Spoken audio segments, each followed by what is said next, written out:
You know, rose is one of my favorite plants. I used to have a dedicated rose garden for 10 years, wow. 350 roses. So I know a little bit about growing roses. But, you know, some of the great things that are available now is hybrid roses that are disease-free, which is a knockout.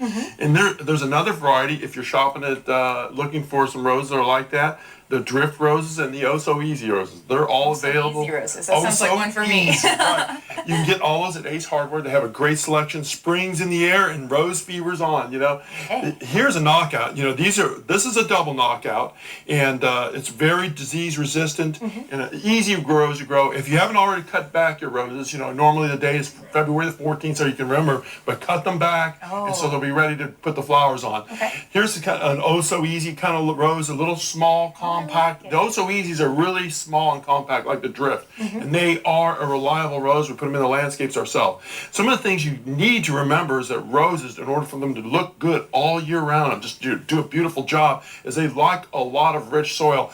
And when you're putting in a rose, you want to put a $5 rose in or $10 rose in, and you want to put a $25 hole. Some of the things you want to do to mix in there is bone meal. This is going to ensure that you have prolific amount of flowers. It's organic, cheap, easy to put in.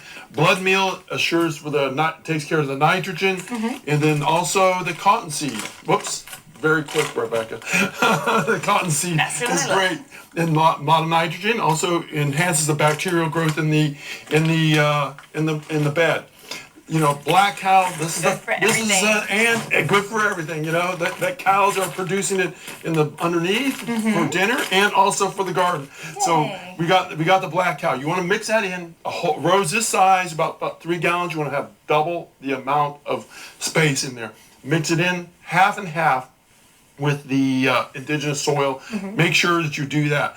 If you've got a real sandy area, you know, we have a lot of sand in Florida. Tons of sand, right? You can make sure that you put in a little supplemental moisture retentive mixture. It's called Earth Nourish. This is the most reasonable price. You know, you can get it at Ace Hardware. It's got a lot of compost, a lot of bark chips, the things that hold the water. Because roses like to eat. They like to eat because, you know, they're flowering all season long. They need that extra help. After you get them established, you want to water, water, water. Some of the things you can do to take the stress off them, like we had last summer, you know, we didn't have much rain. Not at all. You can hook up an emitter system. They're fairly simple. You just plug this little plastic thing right next to your rose. It comes on. You can have your irrigation guy put up a separate valve, and that can run every day. The low flow irrigation can run every day when it's on top of the plant. So you're outside of the problems with water restrictions. Oh, that's perfect. And it's going to keep them looking great. Keep them looking great. Keep them going great. You want to mulch? And we got one more thing we're going to do. This is the ultimate rose food. I want to see. Miracle Grow right here. Rose plant food. And fish emulsion. You know, everybody knows I love fish emulsion. You put fish emulsion on everything. Yes, I do.